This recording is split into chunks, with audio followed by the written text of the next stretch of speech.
Nabi menyebut hal-hal yang keseharian. Hatta matas alu fi fimroatika. Kamu punya uang, kemudian istri kamu bisa makan, itu ibadah. Bahkan sebagian ibadah itu dicontohkan Nabi yang akhirnya diprotes sahabat. Yaitu wafi buti ahadikum sodakoh. Kamu menggauli istri kamu itu ya sodakoh. Sampai sahabat bilang yang benar ya Rasulullah. Ayati ahaduna syahwatahu wa huwa lahu ajrun. Masa urusan biologis, urusan syahwat kemudian dia dapat pahala. Nabi menjawab, alai salawadu aha fi haramin akana alaihi wisrun. Bagaimana kalau dia meletakkan ke yang tidak benar, itu kan dosa. Sungguh-sungguh Allah sangat ridho ketika seorang hamba itu makan ketika sesuap nasi dia muji Allah, ketika minum seteguk nasi dia muji Allah. Itu kalau orang diridhoni Allah itu wali betul.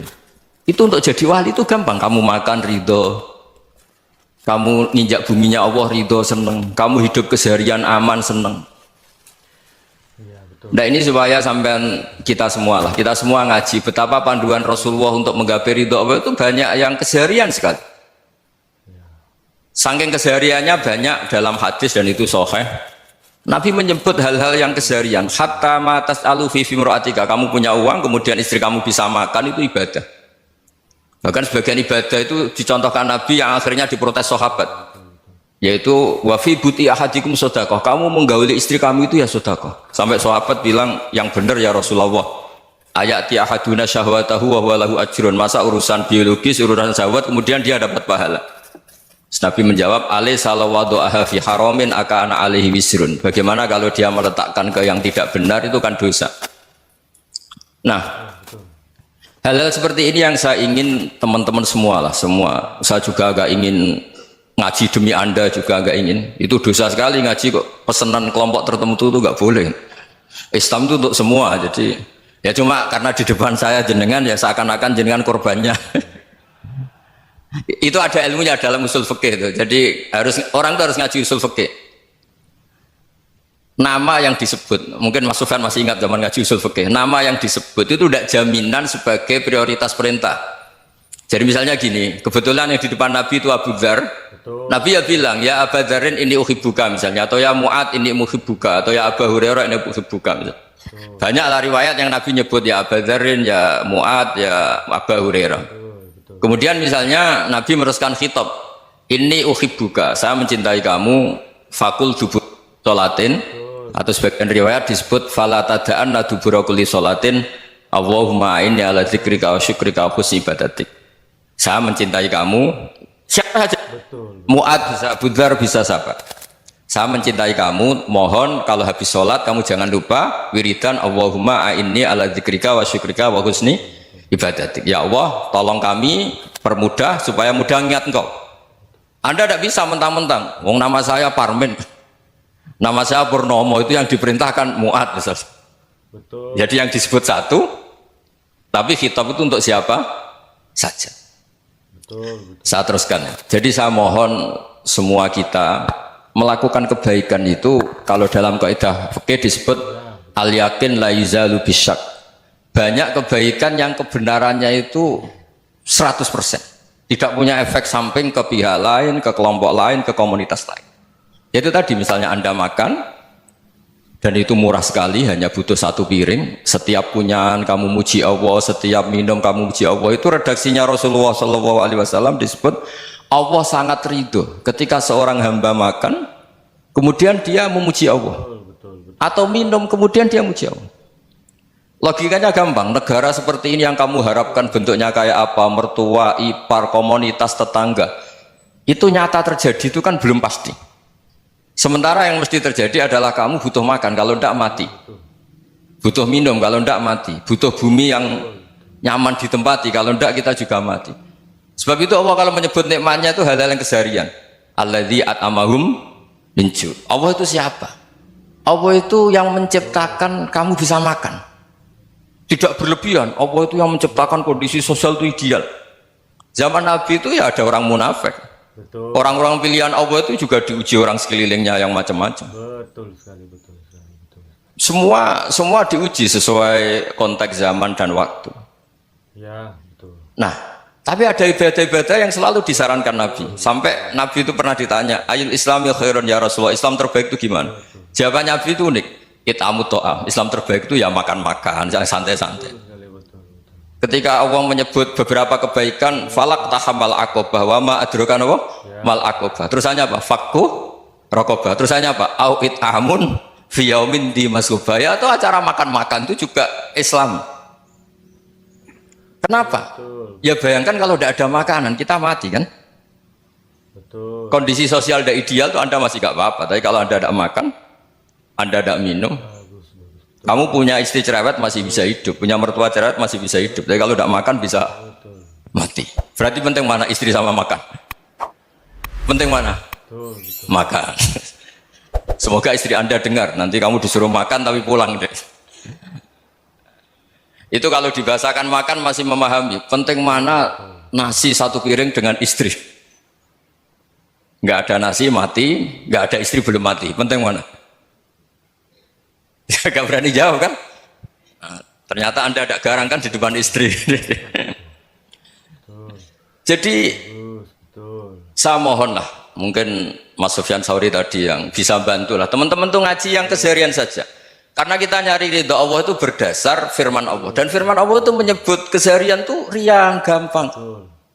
Yaitu tadi misalnya wa min ayatihi manamukum billaili wan nahar. Termasuk ayat-ayat Allah itu kamu tidur. Maka dulu itu ada guyonan, ada tokoh Mu'tazilah, kelompok dalam Islam yang berpikir manusia itu bisa menentukan ikhtiarnya sendiri. Karena saya bisa duduk, duduk, ingin berdiri, berdiri. Karena kelompok ini nggak terima kalau semua kehendak Allah, nanti bagaimana kalau semua kehendak Allah kok ada hisab ya, ada sanksi. Lucunya itu Ya, betul, dia akhirnya ini cerita ya, mencintai seorang perempuan cantik sekali. betul, betul. Dan itu dia menjadi ahli sunnah itu oleh hal-hal yang sepele. Karena istrinya cantik, ya namanya suami istri itu hubungan intim. Terus ditanya, Mas masih ingin lagi? Masih. Silahkan diulang lagi. Wah ya tidak bisa. Katanya manusia bisa menentukan yang diinginkan. Itu tobat itu. Itu nggak bisa ditobatkan Mas Sufyan Ats-Tsauri. Orang cantik yang mudah nobatkan orang itu orang cantik. Segampang itu. Akhirnya kita tahu. Makanya kalau dalam kitab Hikam itu disebut al-akil mayakul madza yaf'alu wa hubi wal ghafil mayakul madza af'al. Orang yang punya akal karena sadar ini wilayah Allah, semua milik Tuhan. Itu dia tiap hari berpikir, besok Allah akan melakukan apa terhadap dunia ini. Betul, Kamu merencanakan sesuatu mau plesir, ternyata gempa. Mau wisata ke Rusia, ternyata perang. Kamu tidak pernah tahu apa yang akan terjadi besok. Wa ma tadri nafsum madza taksibu ghadan. Tapi anda semua kita ini sering punya jadwal permanen. Makanya saya kalau diundang siapa saja, bisa takdir. Yang jelas Gus ini acara penting. betul. Ya masih acara penting nak pangeran ngersakno piye. Kowe apa dadi pangeran, kamu kok mau jadi Tuhan. Itu kadang ya kiai. Penting Gus acara ini jenengan harus memastikan bisa. Loh kamu itu yang ngajarin tauhid, sesuatu itu biadillah kok bilang-bilang apa pas? Pasti. Kalau maksa terus tak tobatkan dong kamu kata saya. Ya kalau gitu Gus bilang insya Allah. Wah itu hati saya, fisik saya, roh saya sudah bilang insya Allah. Tidak usah kamu latih kata saya. Ya, betul. Nah hal-hal tauhid keseharian itu gampang sebetulnya. Wal ghafil yaqulu madza af'al. Tapi orang yang lupa Allah dia setiap hari bilang besok apa? Kita bisa melakukan apa? Seakan-akan dia itu aktor, dia penting, dia subjek permanen, dia. Padahal kita ini hanya objek kehendak Allah Subhanahu wa taala. Karena kita yakin sesuatu yang terjadi di alam raya ini kita tidak bisa apa-apa. Makanya saya sering ngaji, sering bilang saya. Betul, betul, betul. Ketika Anda mensifati Allah, dia yang menghidupkan. Sudah itu tanamkan, sehingga ketika kita mati, santai saja. Kenapa santai? Allah punya cara menghidupkan kita. Zaman kita hidup juga gak tahu caranya ngelola jantung, ngelola paru-paru. Kamu juga gak tahu ngelola oksigen yang tidak beracun, tidak mengandung polusi. Tahu-tahu hidup. Gak ingin tua ya tahu-tahu tua, gak ingin mati tahu-tahu mati. Selama ini kita hidup juga gak tahu apa-apa sebetulnya. Hanya gaya tok, punya jadwal, punya planning. Betul. Kalau kamu bisa menentukan pilihan Anda, pasti Anda istrinya cantik, 4 neriman semua, kona'ah semua. Nyatanya enggak kan? Ada 1 jelek, cerewet. Betul. Oh, itu kan. Nyatanya enggak bisa apa-apa Anda kan? Betul sekali. Dan kamu bawa mati lagi. Itu kan. Istri Anda juga gitu, punya keinginan, punya suami yang ganteng, yang jabat, yang neriman, yang enggak poligami. Ya enggak kesampaian juga. Betul, betul. Kalau kita ngitung tingkat kegagalan kita itu gagal terus. Ya kan? Nah, terus ingat Allah, madza yaf'alu Allahu bi. Orang yang punya akal selalu berpikir Allah itu menghendaki apa terhadap saya. Loh, sama-sama orang melihat orang yang serius, itu kata Anda itu pemikir berat, serius, senang punya tokoh yang merengut karena kamu anggap serius. Tapi sebagian orang anggap orang yang serius itu wong merengut, wong masam, wong muka kok ditekuk. Jadi sama itu hati ya muqallibal qulub tsabbit qalbi ala dinik, karena kita nggak tahu cara berpikir kita tentang orang lain, tentang sekeliling kita. Misalnya kita orang baik yang jenis ngrumat fakir miskin, ada orang bangun masjid mewah itu janggal. Apa artinya masjid mewah kalau banyak orang kelaparan? Tapi kalau yang jenis pendidikan, apa artinya masjid mewah kalau tidak bisa ngaji? Betul. Nanti yang jenis infrastruktur, apa artinya ini kalau semuanya punya sudut pandang yang berbeda-beda. Dan Islam mengapresiasi semua kebaikan. Tapi katakan semua kebaikan itu adalah kehendak Allah Subhanahu wa taala. Karena apapun baik Anda itu pakai fasilitas yang diberikan oleh Allah Subhanahu wa taala. Sehingga ini yang disebut qulillah tsumma darhum fi khawdihim yal'abun. Ya, kembali tadi ke tema-tema bahwa keseharian Anda ini sudah Islami. Betul. Saat Anda tidak bisa melakukan apa saja. Saya sering ada jenazah, biasanya kalau tetangga meninggal saya sering disuruh ngelepas. Saya bilang orang ini baik. Karena sering ngelamun di rumah, sering nganggur di rumah. Ditanya sama anaknya, kenapa Gus nganggur baik? Ya kalau dia nganggur artinya juga agak berbuat sesuatu yang maksiat kan? Ya kan? Orang nganggur di rumahnya ya tidak bunuh orang, tidak maling, tidak korupsi, ya namanya nganggur di rumah. Lah cuma istri cara pandang nganggur gak menghasilkan uang itu. Tapi juga gak menghasilkan kriminal kan? Betul. Jadi sebenarnya Islam itu cara, makanya kalau sampai ngaji usul fikih itu ada kitab usul fikih namanya Lubul Usul, itu terkenal sekali di pesantren itu. Itu kalau ngapresiasi keseharian itu luar biasa. Izma min mubahin illa wa yatahaqqaqu bihi tarku haramimma. Karena keseharian yang mubah saat Anda lakukan itu ada kehebatan yang luar biasa, yaitu meninggalkan haram. Makanya dulu banyak orang-orang alim ketemu temannya itu guyon sampai semalaman. Betul. Itu biasanya yang semangat Islam, itu kiai kok tidak tahajud, kiai kok tidak witir. Orang yang sedang mapan uangnya banyak, malam itu tidak kelayaban itu sudah luar biasa. Melawan nafsu supaya tidak maksiat itu sudah luar biasa. Supaya lupa guyon sama temannya semalaman sampai subuh. Gejlok-gejlokan mengenang zaman miskin, zaman kuliah nggak jelas, zaman apa. Melihatnya jangan tarkut tahajud. Seperti ini meninggalkan tahajud, tapi meninggalnya ini talkul muharramat. Jadi kayak apa hebatnya? Sehingga Imam Ghazali punya riwayat yang agak unik. Hatta takuna ibadatu akhiri hadil ummah iku an-naum. Sehingga suatu saat ibadah terbaik umat ini itu tidur. Itu kan riwayat kontroversi. Ketika Imam Ghazali tanya, kenapa iya? Kenapa kamu mulai keluar dari rumah itu sudah banyak maksiat? Melihat perempuan yang enggak mahram, melihat fenomena. Tapi kalau kamu tidur itu enggak melihat apa-apa. Tapi juga kamu jangan menganggap tidur itu ibadah betul. Saatnya melakukan fardu ain malah masih tidur. Tapi itu sudut pandang yang menjadikan kita Islam itu gampang. Jadi saat Anda tidak bisa aktivitas apa-apa, misalnya ada beberapa orang yang lumpuh. Lumpuh itu memang nggak bisa Jumatan, nggak bisa ibadah, tapi dia juga nggak bisa maksiat. Tidur itu memang Anda saat itu tidak bisa tahajud, tidak bisa witir, tapi saat itu ada zina, ada maling, tidak gosipkan orang, tidak bully orang, tidak menanamkan kebencian, tidak hasud. Sehingga tidur menurut Allah Ta'ala wa min ayatihi manamukum billaili apa?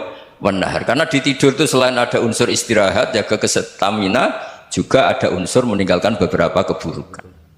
Nah saya mohon ibadah yang keseharian ini kita jaga. Supaya kita semua baca ayat itu fasih. Fasih itu tertanam di hati. Allah itu siapa? Alladzi at'amahum min ju'i wa amanahum min khauf. Dan Allah kalau cerita di Quran itu anna sababnal ma'a sabba thumma syaqaqnal ardhan wa syaqqa fa ambatna fiha habba wa inaba wa qadba wa zaituna wa nakhla wa hadaika hulba. Kamu tahu saya ini siapa, kata Allah. Saya ini adalah Tuhan yang menurunkan air, kemudian ada tanaman banyak. Habba wa inaba wa qadba, ada zaitun, ada tin, kalau orang Jawa mungkin ada tela, ada padi, ada mangga, ada pisang. Sudah. Wa inaba wa zaituna wa nakhla wa hadaika hulba, ada perkebunan yang lebat. Tujuannya apa? Mata Allahkum, silahkan kamu pakai, kamu nikmati. Tapi karena kadang kita ini punya ide-ide besar, Tadi untuk syukur saja nunggu punya istri riman, rumah baik, tetangga baik, komunitas baik, semuanya baik baru syukur. Lama-lama nanti ada di surga, syukurnya nunggu surga paling kelas A. Itu sudah ada yang menghuni Rasulullah, kamu nggak boleh di situ. Masa untuk syukur saja repotnya, masya Allah. Jadi mohon Quran yang kalau anda hafalkan juz amma itu kan ada ayat-ayat yang kayak tadi. Ya, fal yang dzuril insanu ila ta'ami. Coba lihat apa yang kamu makan, dari mana, dan untuk mempertahankan hidup kamu keseharian. Jadi jangan kira ibadah itu harus membentuk komunitas yang versi anda. Ibadah itu harus yang hal yang mulu-mulu. Kesehariannya anda alami. Loh, ini saya tidak bikin-bikin. Saya ngaji bukan karena berdasar pesanan. Itu ayat yang saya baca kan betul ada ayatnya kan. Fal yang dzuril insanu ila ta'ami. Anna sobabnal ma'a sobba thumma syaqaqnal ardo syaqqa fa ambasna fiha habba wa inaba wa qadba wa zaituna wa nakhla wa hada'iqa ghulba. Terusannya apa? Mata'al lakum, silakan kamu nikmati. Mata itu silakan kamu nikmati. Ya kayak sampean dikasih hidangan ya makan. Harus seperti itu. Ya sudah makan. Habis makan ya minum. Habis itu ngantuk ya tidur. Ya sudah normal-normal saja. Kayak apa indahnya Islam. Betul. Tapi Anda mencari Islam yang gimana lagi? Betul. Nah itu yang diajarkan guru-guru kita, diajarkan sanad kita sampai Wali Songo, sampai Rasulullah SAW. Bahwa pada akhirnya ada jihad, ada perang. Itu dulu memang perang, bukan membunuh. Beda. Dulu kita dijajah Belanda ya perang, dan itu normal karena kita dijajah. Jadi ketika orang lain ingin baik sama kita, wa in ahadum minal musyrikin astajaruka ya fajirhu hatta yasma'a kalam Allah. Kalau mereka ingin baik ya kita baik. Makanya ada istilah musta'man, mu'ahad. Kalau mereka ingin damai, berdampingan dengan kemajmukan ya itu yang lebih baik. Karena memang Islam menghormati proses perdamaian. Wa in janahu lis-salmi ya fajnah lah. Kalau ingin damai ya kita harus. Sudah kita dengarkan bersama-sama ceramah dari Gus Baha. Semoga apa yang beliau sampaikan menjadi pelajaran ilmu yang bermanfaat bagi kita. Oke. Wassalamualaikum warahmatullahi wabarakatuh.